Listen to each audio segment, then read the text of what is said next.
All right, at this time, we're going to go ahead and call to order the workshop session of the governing body of the City of Lampasas. The first item on the workshop agenda is discussion and updates related to COVID-19 pandemic. Good evening, Mayor and Council. Once again, we have good news. As we stated back the last time we met in April, the number of cases, new cases, active cases, hospitalizations, all that continues to go down. Hopefully, we'll continue on this trend until we're done with this for a while. A few numbers for you. There's currently 57,832 active cases in the state. As of a few minutes ago, I actually got that text before we started tonight. We actually only have 6 active cases here in Lampasas. There are a total of 2,200 patients hospitalized across the state. We have 1 case here in Lampasas itself. Of the 22 trauma service areas, not a single one of them is above 6% as far as the amount of COVID patients that are hospitalized. So remember, a couple of months ago, we were trying to get it below 15% so that we could open back up. So we're doing great on that also. The state, when it comes to vaccines, the state is no longer requesting vaccines. We'll take as many as you'll send us. Right now, they've started just ordering simply what is being asked upon them.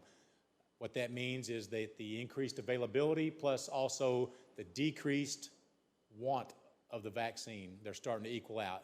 So the state itself is not going to ask anymore for as much as they'll send us. The state does have a stockpile.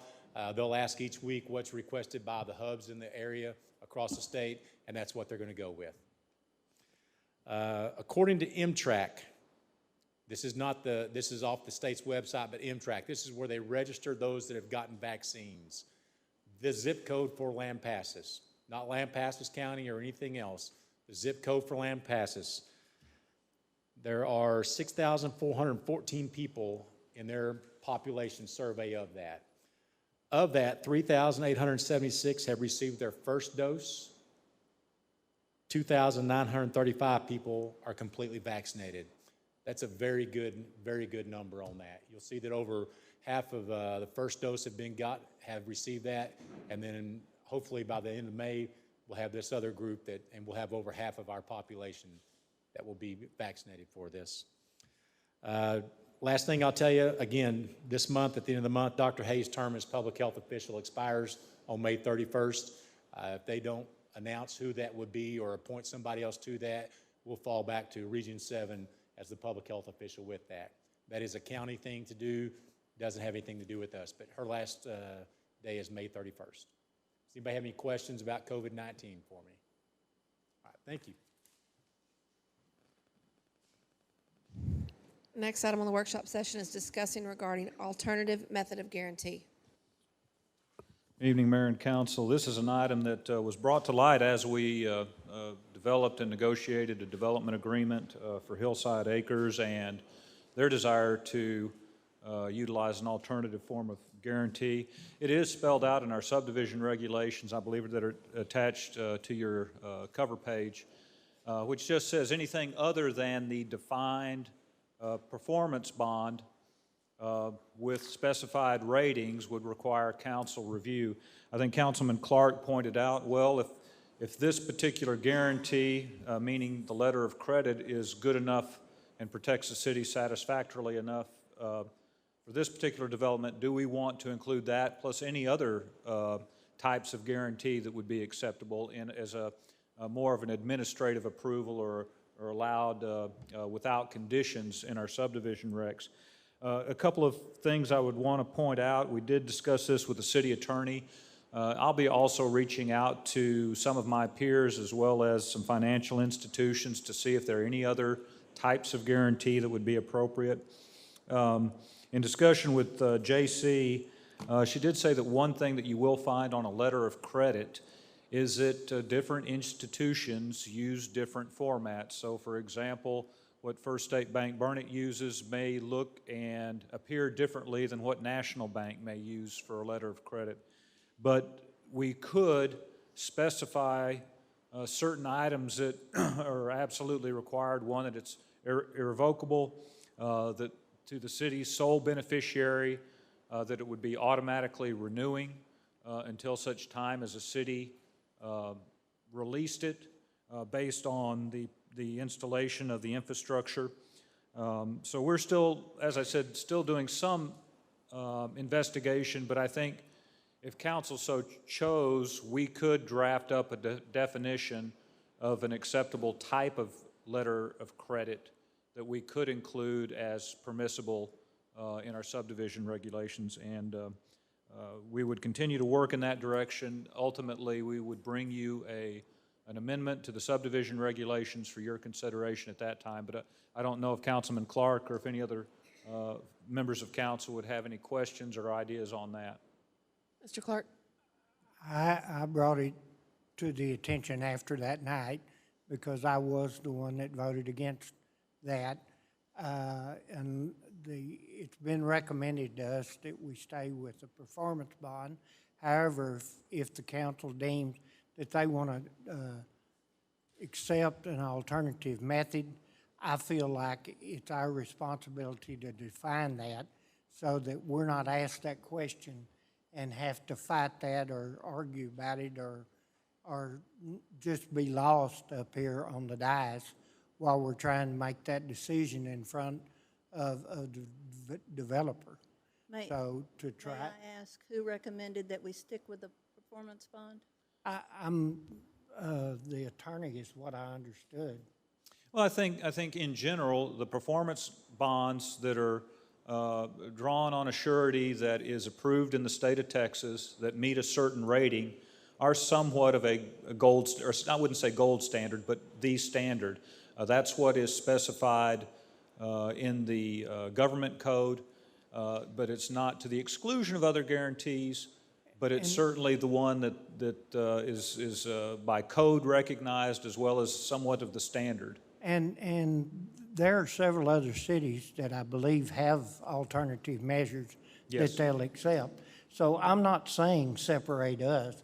I'm just saying if we want to do an alternative method and not amend the ordinance, that we come up with what we'll accept so that we don't sit up here that night and discuss and try to discern what we need to accept, what's acceptable, because even on that letter of credit, we didn't know. They said if it's approved by by the attorney and if it's approved by the bank board.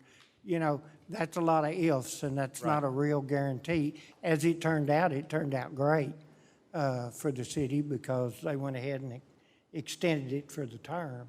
But that doesn't mean every bank in the future is going to do that. I would recommend that the council continue to allow alternative forms, and I do agree with Mr. Clark that it should be defined. I think that not only is necessary so that we are ensuring that we're protected to the same level that a bond would protect us, but I think would also be beneficial to allow for administrative approval of those instead of each one having to come before us, as long as it meets the standards set forth by council. And I think Councilman have a Clark is problem with correct. that. It did put council in a tough position. We got the request literally 2 weeks before we were going to take this up, and so then we were scrambling, is this acceptable or not? And so if it meets certain criteria that JC will specify, then we can put that on the list, and we won't sit here making a motion with all the what-ifs. That's all I was trying to do is make it a little simpler for the council to deal with. Does anyone wish to offer anything else? Yeah, I was just going to say, one of the things that you said that I do think we need to do is have something to make so that the banks have the same verbiage, since every bank does it a little bit different, where we would have the specific criteria that we need to protect the city. And if that follows that, it should be fine. Okay. Sounds like council has no objection to staff moving forward and bringing back an alternative and even perhaps amendment language to the subdivision regs. Please do. We'll work with legal counsel on it. Thank you. Thank you. Item number 4, discussion regarding mural on Calvert Building by Vision Lampasas.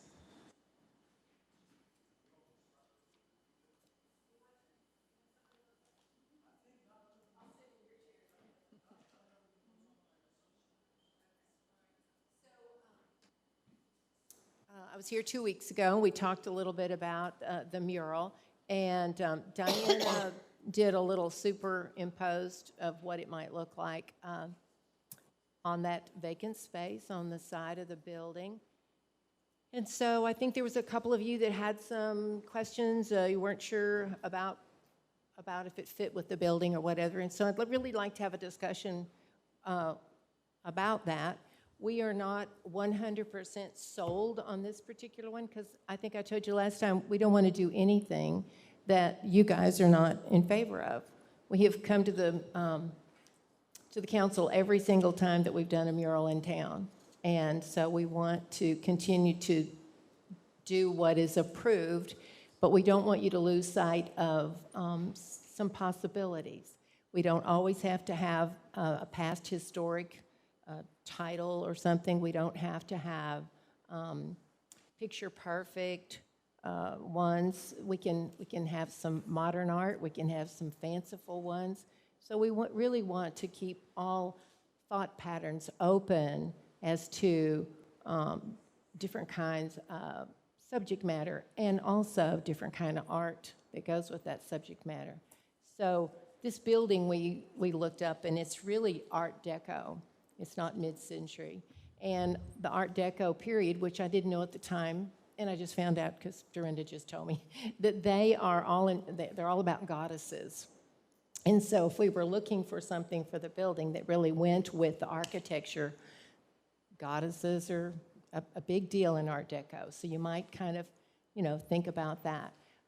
Finley and I had a good discussion, gosh, it's been maybe even last year, about this having been, of course, the fire department at one time.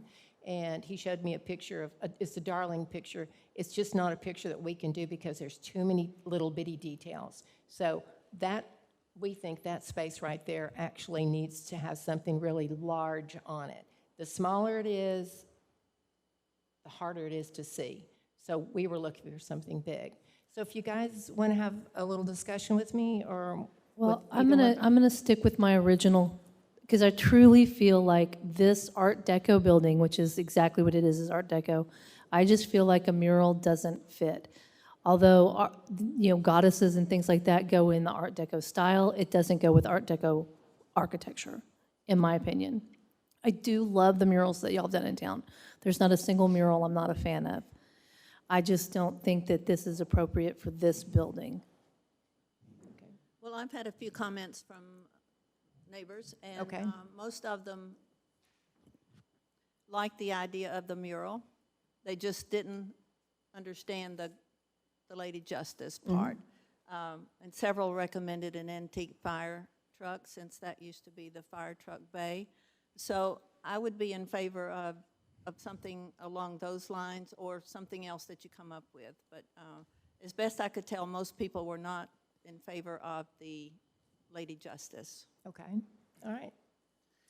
And, I was along with Kathy last time, but when I got here a little early so I could go out and look, and I'm a big-time visual person. Looking at it, I feel like it could use, something. Have y'all considered, are y'all thinking about also doing something above that space, above like the doors?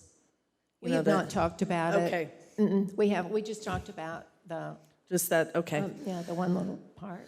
So, yes, I'm also like Miss Monroe, maybe some other options. I would be in favor of a mural there, because it is just kind of an eyesore. And it's not a huge space, so it could use something, but maybe other. Do y'all have other options in mind? Oh, we have a plethora of options.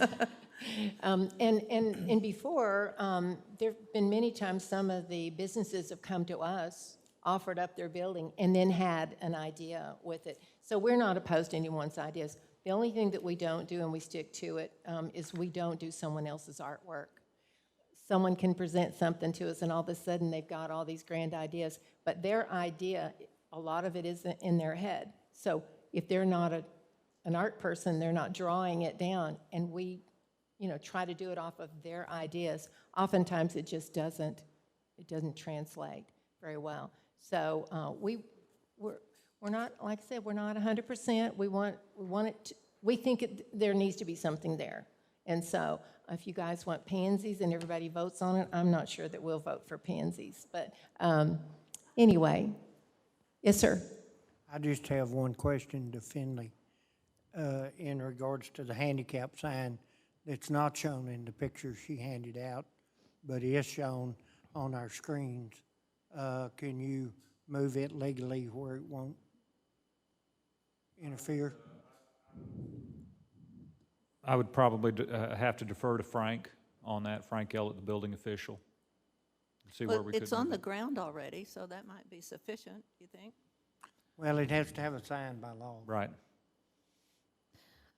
You know, if we could perhaps adjust it slightly one way or the other, but we would have to look into I that. figured it was sitting in a sleeve in the concrete. It is in a sleeve, yes. So it can be removed somewhat easily.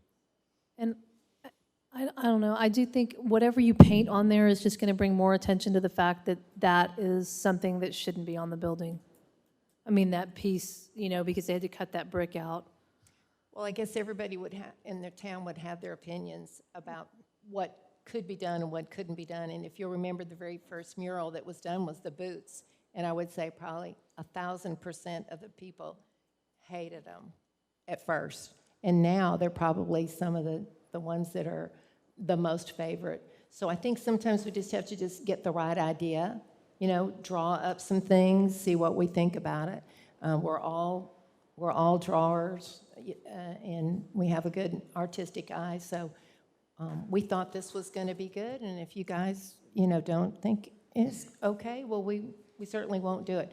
But if you give us permission, we'll start developing something else and come back another time. I think that's probably, is this, there it is. I think that's probably what most of council would like to see is different ideas. I too think that space could use Vision Lampasas touch. I just don't know that what's been presented to us tonight is what's going to fit, so. Okay.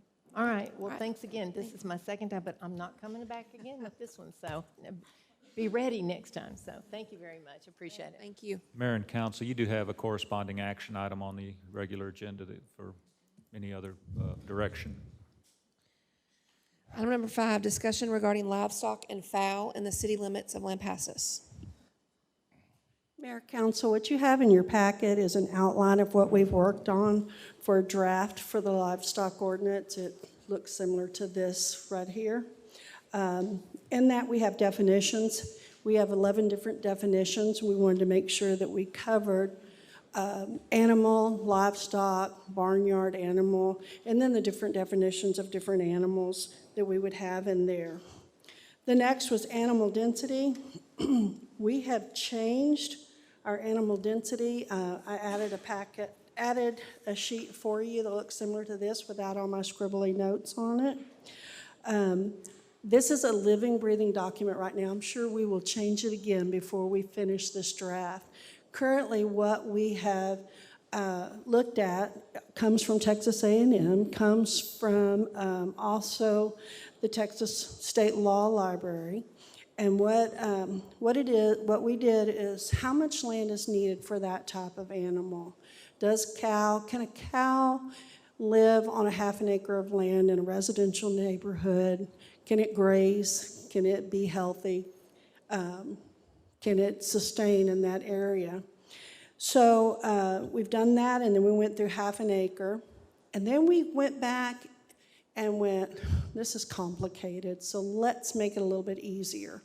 So 1 animal unit per 1 acre of land is what we're looking at right now, with a half an acre being allowed to have a half an animal unit of your smaller animals. So you could have 3 goats, or you could have 3 fowl, which could be chicken, geese, ducks, and then, or 3 rabbits.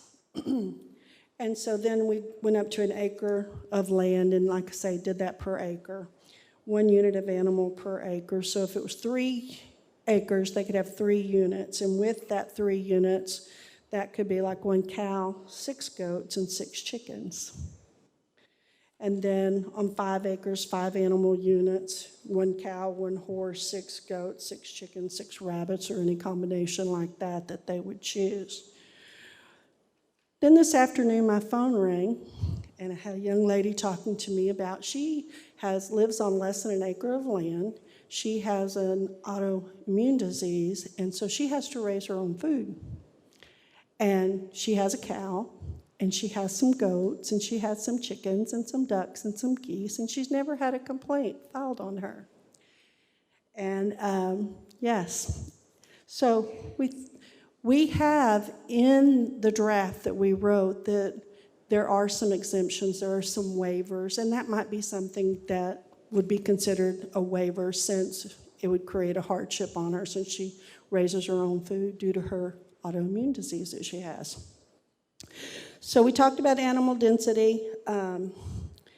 We went back through, did it again, like I say, and we'll look at it again before we do our final draft with that.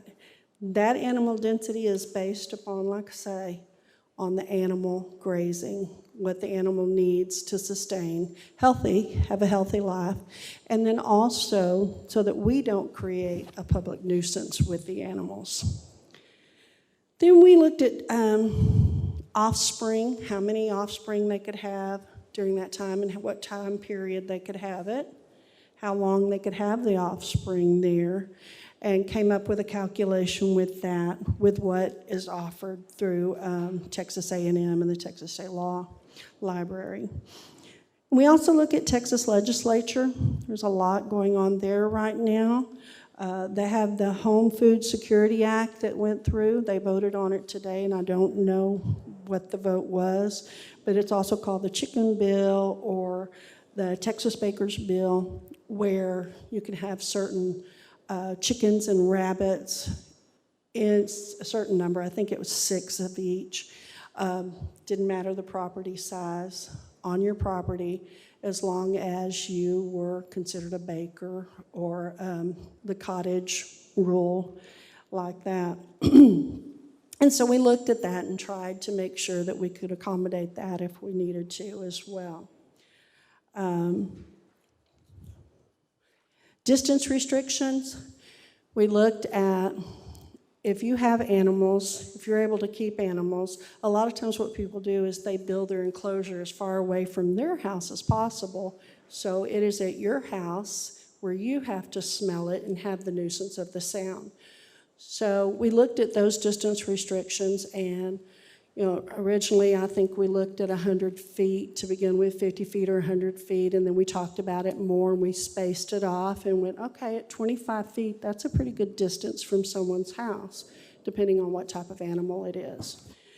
And so right now we are at 25 feet for 1 unit or less and 100 feet for more unit for an enclosure. And then we also have some grandfathered in for that enclosure.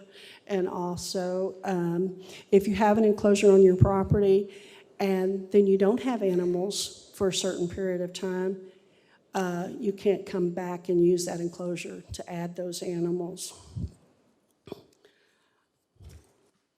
Limit on fowl. We, in the ordinance, we specifically talk about fowl and we specifically talk about rabbits, their enclosures.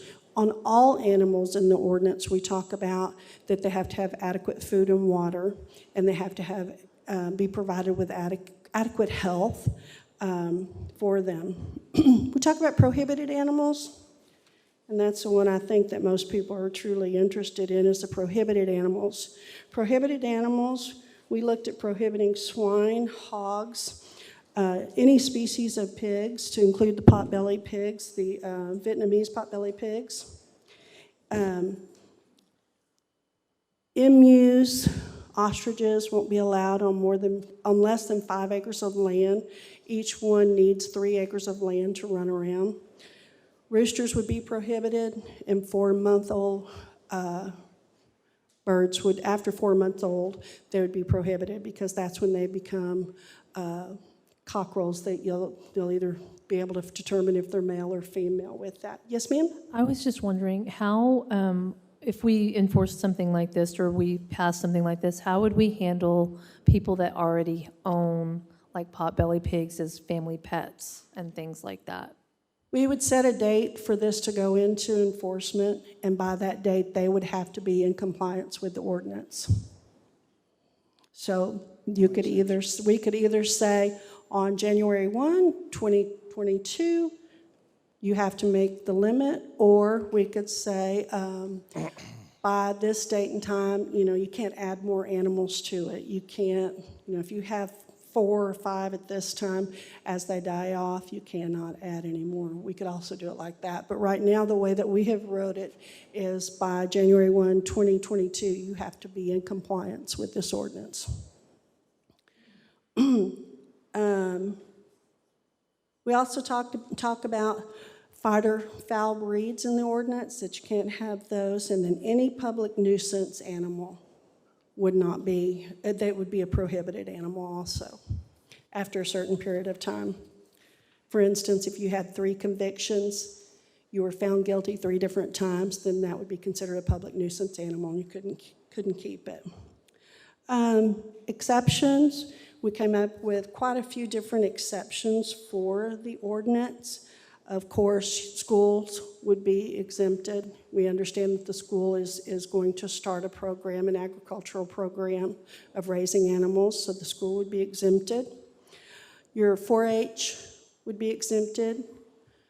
Anything that's educational with animals, raising of animals would be exempted. We talked about homeschool. Homeschooling has 4-H as an elective. So that's where they would fall into this with exemptions. All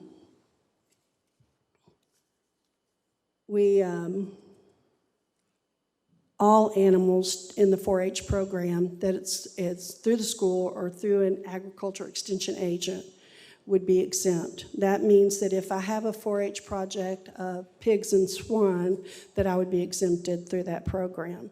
Also talks about the animal control officer, the ag teacher, and the county extension agent would work together if they found that there was a problem with an animal. They would all work together before any permit would be removed or before any animal was removed.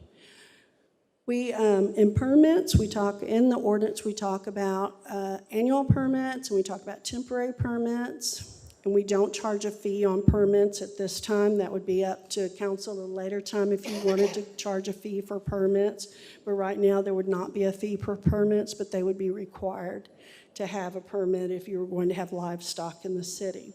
That's primarily so that the animal control officer can check to see where those enclosures are at, make sure you have the appropriate number of animals, and that you're maintaining those animals in a proper way.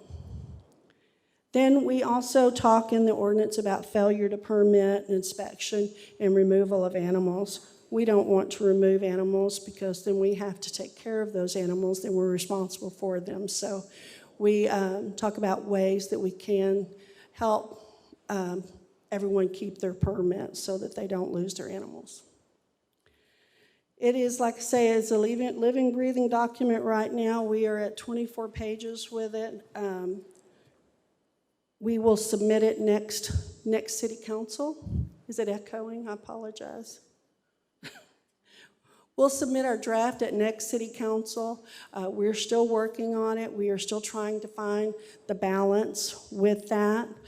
We've talked to several different groups, several different individuals to try to maintain that balance, to keep that balance as we always do. Any questions? Chief Bailey, I was just wondering, since last time that you presented this, have you had a lot of people complaining or asking, what about their animals? We've not had complaints, but we have had people that have called and inquired about how we're writing the ordinance. Are we going to just prohibit tomorrow all the animals? And I'm like, no, we're not.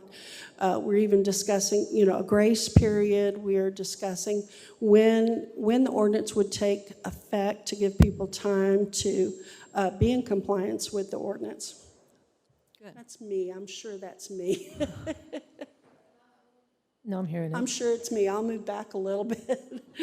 I was just going to ask, it sounds kind of cheesy, but I know that there are some people that do have potbelly pigs that are like litter box trained and they have like one or whatever. So in a situation like that, how many do we have? A lot of those in town? Are they, is that an indoor Potbelly Pig? Is that in their? They have them indoor and outdoor because they'll have them litter box trained and stuff. That's the only thing I see, but I don't know the difference between a Potbelly Pig and a Vietnamese Potbelly Pig, and I don't know if these things get to be like giant hog size or anything like that, or if there's any kind of restrictions. I know of 2 residences here in town that have or have had potbelly pigs, and they were indoor, outdoor, and they were above limit. They were public nuisances. Those are the only 2 that I'm aware of. So if someone does have a potbelly pig that lives indoors, ask him to give me a call so we can discuss the difference between a pet and livestock and see what we, Yeah. No, what I we don't need to know of do with anybody. that. I've seen them around in the past, but I can't personally say so-and-so has one. Yes. It's just something since I've seen them, and I know that people do raise those.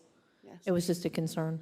We receive, and I'm sorry Joe's not here tonight, he's at a soccer game tonight, but we receive a considerable amount of complaints regarding public nuisance with potbelly pigs. The odor is an issue in those complaints that we've received, and the number of potbelly pigs that there are. Does council wish to add anything else, but as Chief Bailey and her team keep working on this? Primarily, we want you to know that Joe and I are working on this. We do not take this lightly. We understand that people have animals and the emotions with that. We're trying to find that balance with this. Thank you. Thank you, Chief. Next, regarding hike and bike trails at the 580 Sports Complex.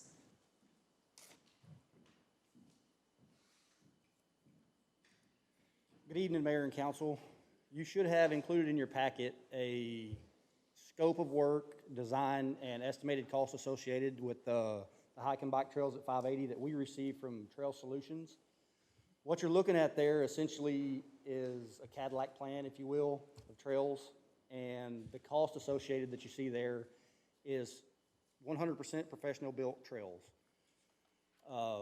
It's a pretty hefty price tag when you look at the end of it there. But last week, staff met virtually with Trail Solutions and local stakeholders and determined that there's multiple different options that we could look at here, other than just professionally built. And I think when we first initialized this thing, it wasn't that we were going to have professional built trails. It was that we were going to ask Trail Solutions to put together a conceptual design for city staff and city equipment, along with volunteers and local stakeholders to construct these trails. That is one of the options that we talked about the other day. And I think what we're asking this evening is, would it be appropriate for staff to go ahead and ask Trail Solutions for proposals for each one of the different options? It'd probably take me the rest of the evening to discuss every option, but. I think so. I would be in favor of that, but I'm also a little concerned about the price. Are those volunteers still out there, and are Yes. they still available? Yes, they are.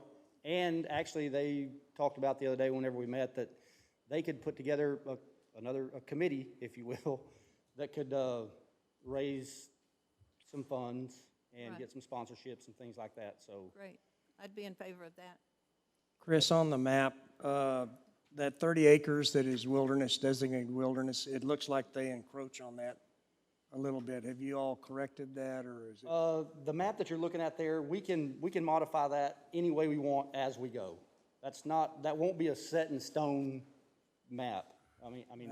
That was what got us the grant, was having Right. that wilderness in there, Right. so it's correct. And we'll make sure that we don't encroach on anything that's going to affect that grant.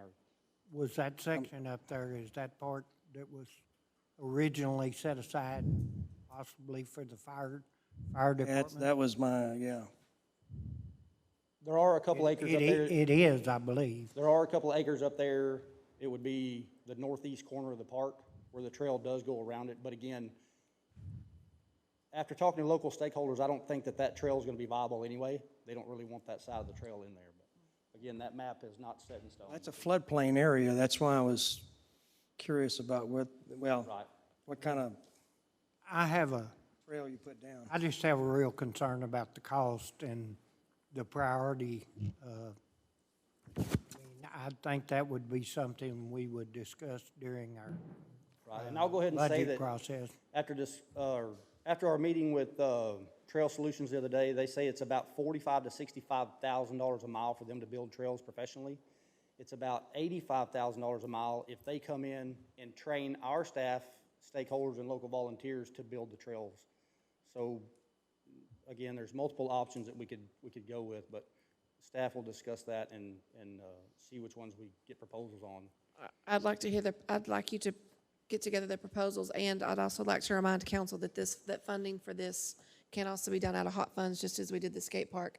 There is the organization, the group that's willing to put together an organization and host events and things like that would help meet the requirements for that. So Yes. keep that in mind when you review whatever Chris brings back to you. I got something real quick. I'd like to know how you're going to keep it secure for motor vehicles. I'm sorry? Motor vehicles? They would not be permitted out there. Because I know I was out there the other day fishing 2 weeks ago, and there was some people back there in Jeeps driving around in the woodlines back there. They do. They drive that maintenance trail that You we've know, got and I back kind there. of be That's concerned that somebody's driving around and hits a bicyclist or somebody running or. Right, and we've got, included in there, you'll see where we've got signage and things like that that will be in place whenever we construct these trails. And one of the motorized vehicles will not be allowed anywhere back there. And Unauthorized motor vehicles will not be allowed. I have a question for the police department. Would that create extra security for them? A problem? Would it? I mean, generally, Certainly. they ride through there in their Yeah, route, they patrol all the parks all the time, so. but some of this is pretty far off the roadways, Right. and I'm concerned about safety. That's just, What type of safety? The safety of the riders? Safety of riders, safety of walkers, safety of anybody back in that back corner, unless it's lit up. Walk on a lot of trails in other states, and mostly they're covered by chains. The actual trailhead stops a motor vehicle from getting on there, just, These would be the same way. There would be a trailhead at each end. I mean, sure. I think what Randy's getting at is we have a maintenance road that goes back there, so vehicles, you can fit a vehicle in there, but that's Right, something that we and would there's address for signs sure. on the other parks that I walk in, there are Yes, signs ma'am. telling you to be careful. When you cross this maintenance road, there are signs telling you to be careful there, so. I realize that you can't be 100% coverage on it. Right. But it gives me thought for concern. I do know momentum has picked up across the community as this project is being talked about more and more, so. Yes, ma'am. Be exciting to get it done. Does council have anything else for Chris? Thank you, sir. Yes, ma'am. Thank y'all. Item number 7, discussion regarding any item on the regular agenda. Does anyone wish to bring up anything we'll discuss later this evening? At this time, I actually need a motion to adjourn workshop so we can go into special session. So moved. Second.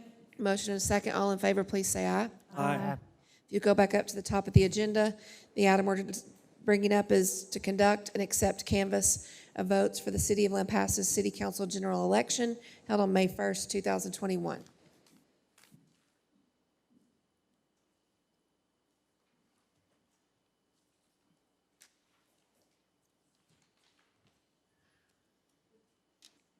Yeah, we've got it. Do you want me to just read the vote? Okay. The election of mayor, 2 candidates, T.J. Monroe, Miles Hayter. T.J. Monroe, 311 votes. Miles Hayter, 239, with T.J. Monroe winning the majority. Councilmember Place 1, Zach Morris. Councilmember Place 1, Clayton Tucker. Zach Morris had 378 votes. Clayton Tucker had 180 votes, with Zach Morris winning that place. Randy Clark ran unopposed at place 2 with 500 votes, and Herb Pierce ran unopposed for place 6 with 491 votes.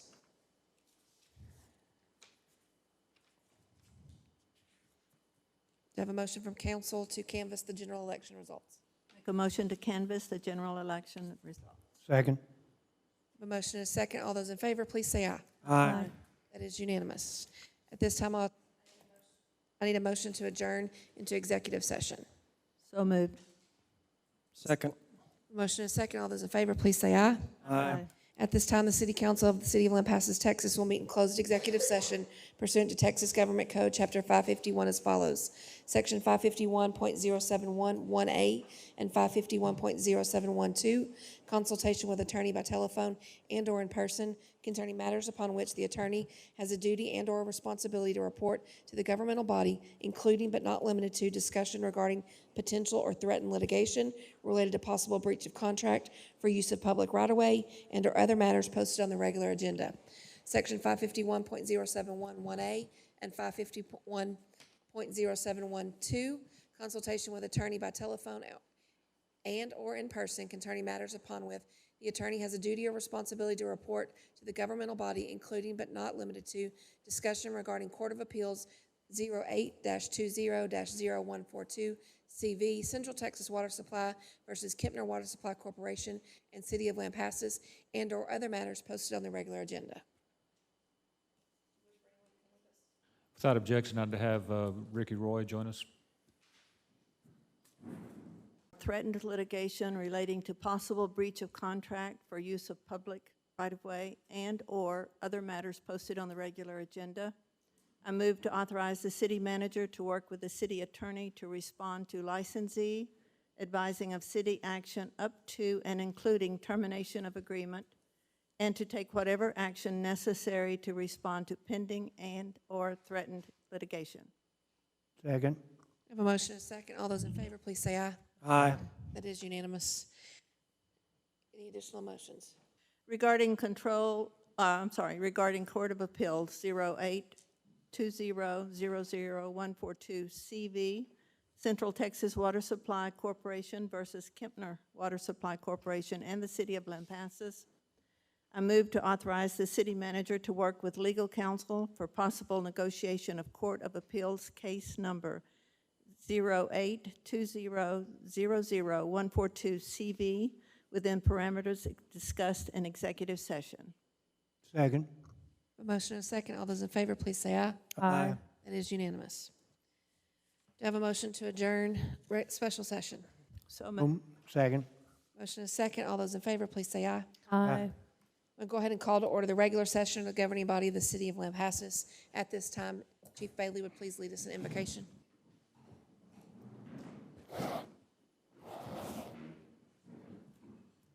Please join me in prayer. Heavenly Father, we are thankful for this day and all that you have given us, for its blessings, its opportunities, and its challenges. Father, teach us to use our day wisely, guide us, direct us, give us the strength to move on.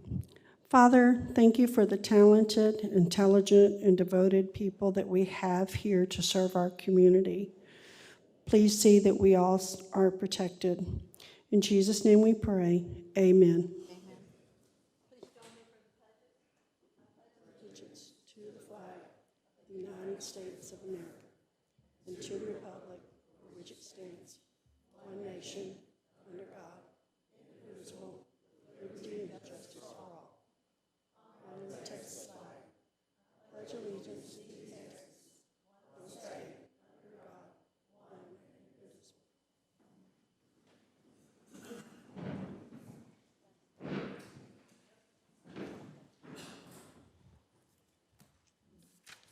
On the agenda tonight, we actually have 3 proclamations. And in an effort to save you for listening to me talk for a long time, and because I thought it might be fun since this is her last meeting sitting at the dais too, I'm going to ask Councilmember Toops to read a proclamation.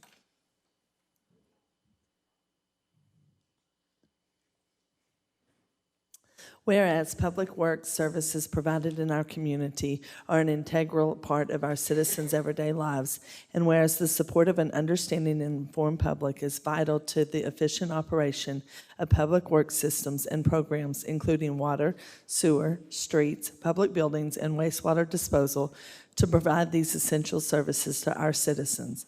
And whereas the health, safety, and comfort of this community greatly depends on these facilities and services, and whereas the quality and effectiveness of these facilities, as well as their planning, design, and construction, is vitally dependent upon the efforts and skills of public work officials. And whereas the efficiency of the qualified and dedicated personnel who staff Public Work Department is materially influenced by the people's attitudes and understanding the importance of the work they perform. Now therefore, the mayor of the city of Lampasas do hereby proclaim the week of May 16th through the 23rd, 2021 as Public Works Week, building the today, planning for tomorrow in the city of Lampasas. And she calls upon all citizens and civic organizations to acquaint themselves with the issues involved in providing our public works and to recognize the contributions which public works officials make every day to our health, safety, comfort, and quality of life.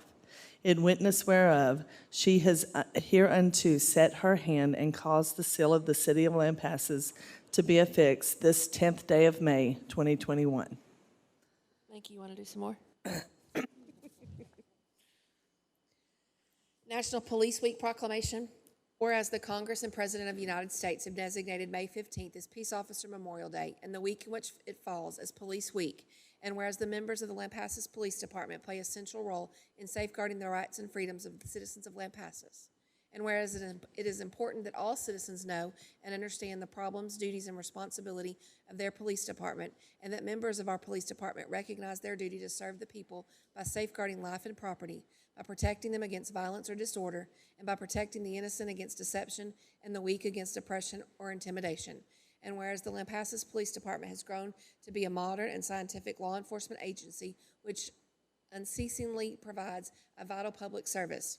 Now therefore be it resolved that I, Mayor Misty Talbert, call upon all citizens to observe the week of May 9th through the 16th, 2021 as National Police Week by commemorating and thanking our police officers, past and present, who by their faithful and loyal devotion to their responsibilities have rendered a dedicated service to their communities, and in doing so have established for themselves an inviolable and enduring reputation for preserving the rights and security of all citizens.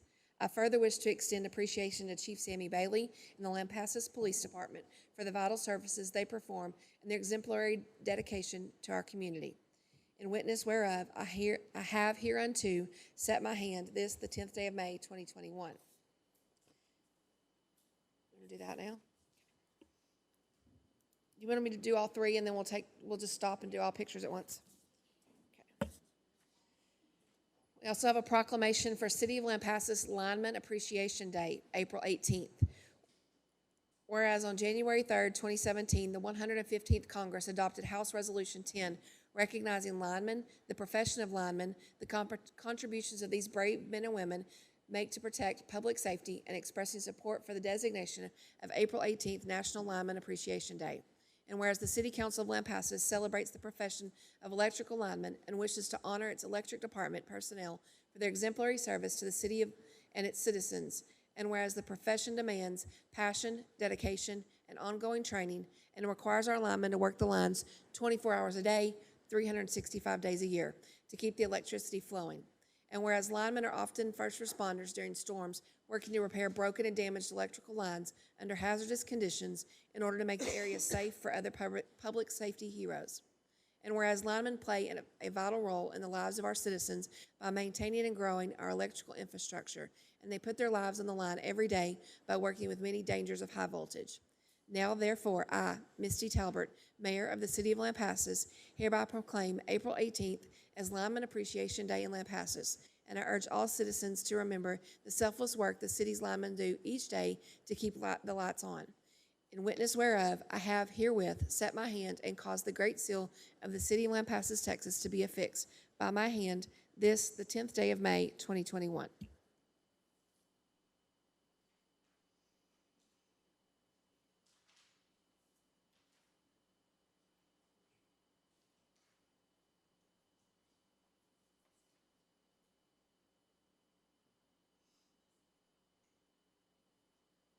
You want to take some pictures now?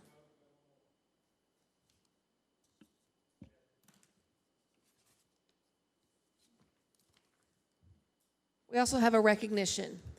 Ricky Roy and Flint Gigley would like for me to recognize Justin McDonald, who started with the police department on July 1st, 2013, and moved over to the electric department on May 30th, 2015. Over the past 5 years, Justin has taken several line workers classes and completed required work on the power delivery program modules through the Northwest Lineman College. There are 4 modules containing 10 tests each, covering a wide variety of topics from line work, safety, metering, OSHA standards, and leadership. Each of the 4 modules, along with on-the-job training, required a minimum of 2,080 hours. Justin also took TEX classes listed below and holds a Class B CDL and is CPR certified. Justin has proven to be a valuable asset to this department, operating all pieces of equipment and tools. We look forward to seeing a lot of good things from him in the future. Congratulations on attaining the status of journey lineman worker. When the lights go out, so do they. Pray for a line worker today.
We're going to move on and keep things going right now. We've got public hearing and citizens' comments. Item 1.1, citizens' comments. Any citizen who desires to address the city council on a matter not included on the agenda may do so at this time.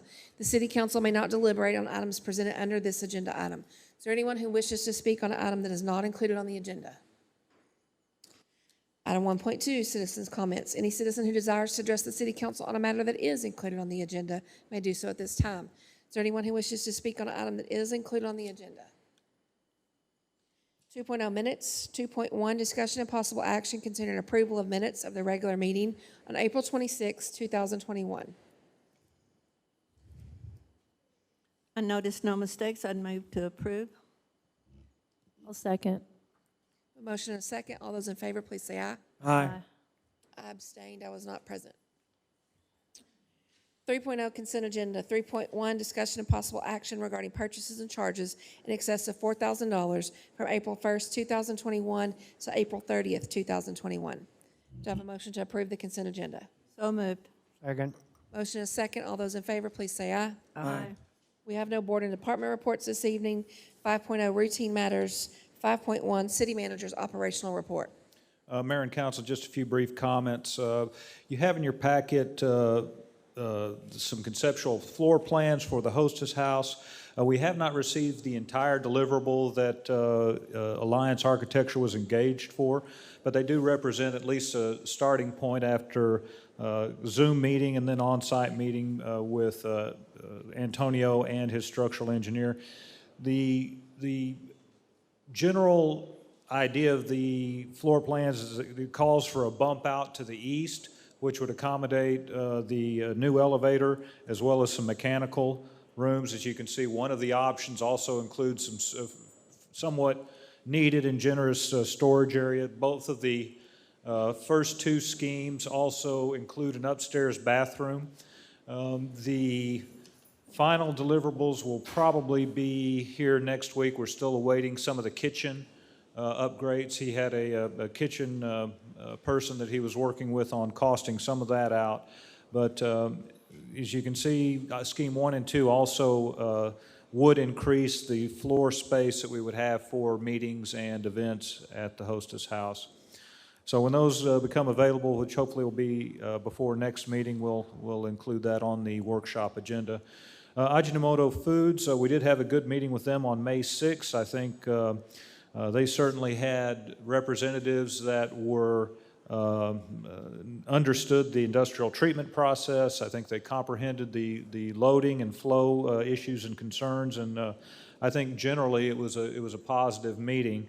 I think we had the right people in the room on both sides in terms of that discussion.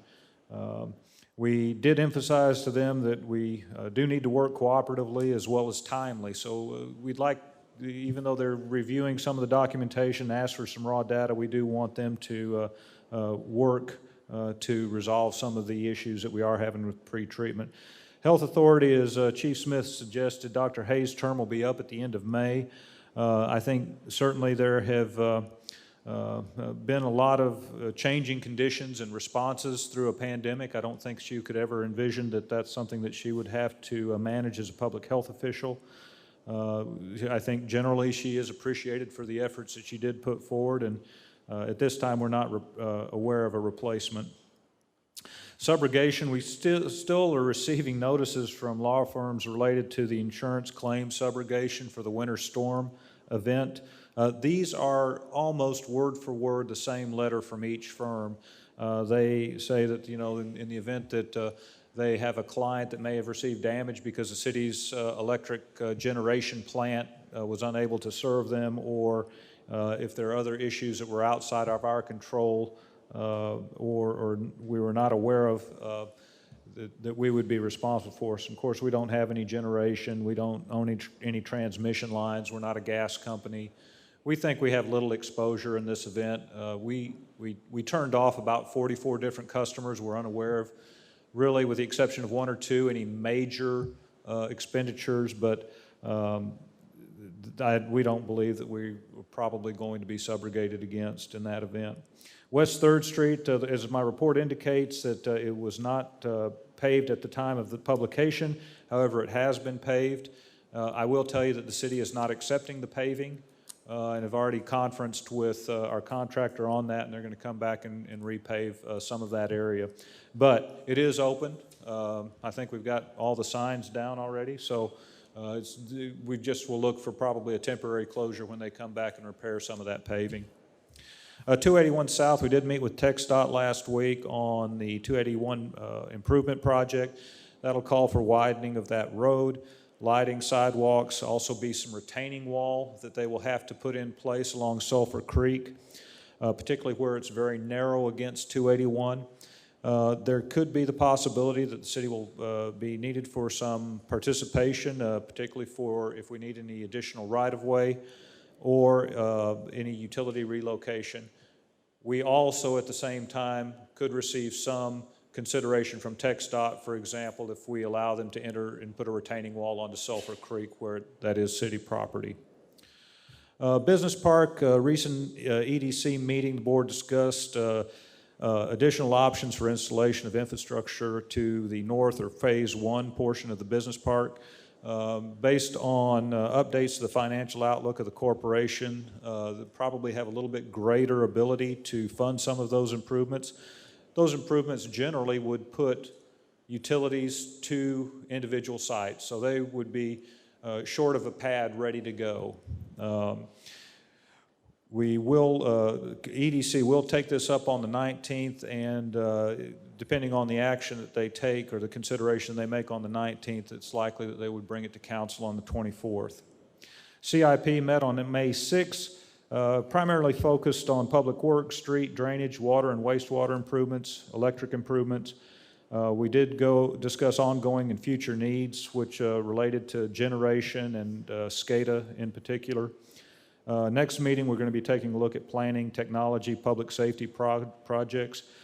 Just as a follow-up item to Campbell Park projects, I just wanted to report to you that Langerman Foster has completed the lab testing for the borings at Campbell Park. We should have the final report from them no later than May 17th, so that'll be on the next council agenda in terms of at least an update. That's all I have for you. Do you have any questions? Thank you. Thank you. You want to go ahead and do picture?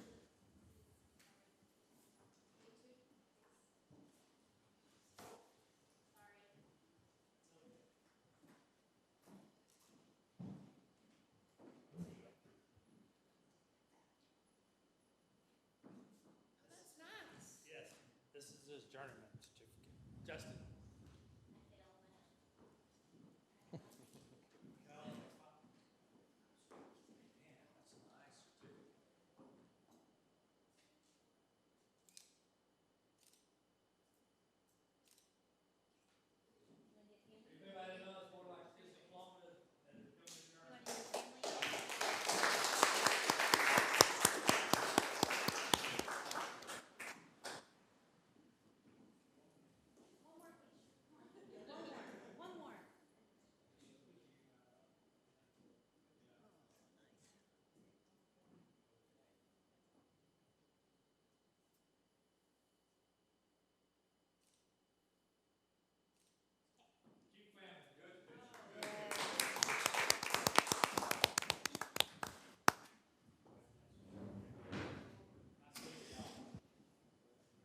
All right, we just have 3 more agenda items. Let's finish up. We don't have any unfinished business.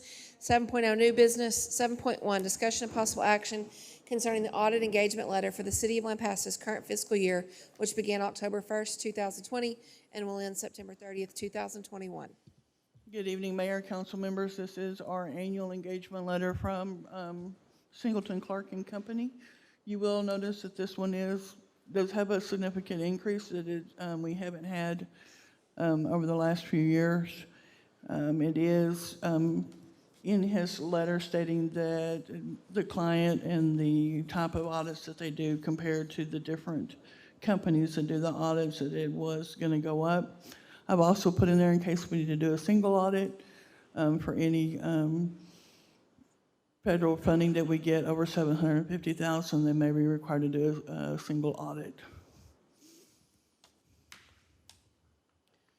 I'll make a motion to approve engagement of Singleton Clark and Company to perform the fiscal year 2021 audit in the amount of $33,100 and to budget an additional $10,500 in anticipation of needing a single audit performed. Second. I do have a motion and a second. Questions or comments from council? Yes, I did wonder if there's anybody cheaper out there that you would feel comfortable with. Not that I'm aware of. We could certainly. No, I just thought it does seem to be quite a big increase. And We've had 800 over the last few years, 600, 800. I think it's just finally coming to where it's coming to a head, huh? to a head to where it's, I think more importantly for me is your ability to work well with this audit firm. I do work well. The advantage with them is that they know our system. I worked well with all of them. We had a different lead auditor this last year, and he had to kind of relearn some few things. I wish their timing was a little bit better, but we can always discuss and take care of that. But I am comfortable working with the firm, yes. We do have a motion and a second. All those in favor, please say aye. Aye. That's unanimous. Thank you. Thank you. Item 7.2, discussion and acceptance of amendments to the Lampasas Economic Development Corporation bylaws as approved by the LEDC Board on May 5th, 2021. Good evening, Mayor and Council. May 5th, the EDC Board met and recommended amendments to the bylaws. There were 2 amendments. One was the correction to the meeting location. If you remember, we used to meet in the City Hall building next door, and now we meet here in the Calvert building. And the other amendment that they asked to make was latitude for a city manager in consultation with the EDC Board and City Council to appoint an executive director. Since incorporation of the EDC, since 2014, I guess the city manager has served as executive director, so they asked for that amendment as well. And we're asking just for approval from City Council. Move to Motion approve. to, go ahead. I'm sorry. Move to approve. Do you have I have a second from Ms. Monroe? Questions? All those in favor, please say aye. Aye. It is Thank you. unanimous. Thank you. Item 7.3 was discussion and possible action regarding mural on the Calvert Municipal Building by Vision Lampasas. I think we've given them direction to go back and perhaps submit additional options, so we don't have an action item for that. Do I have a motion to adjourn? So moved. Second. All those in favor, please say aye. Aye.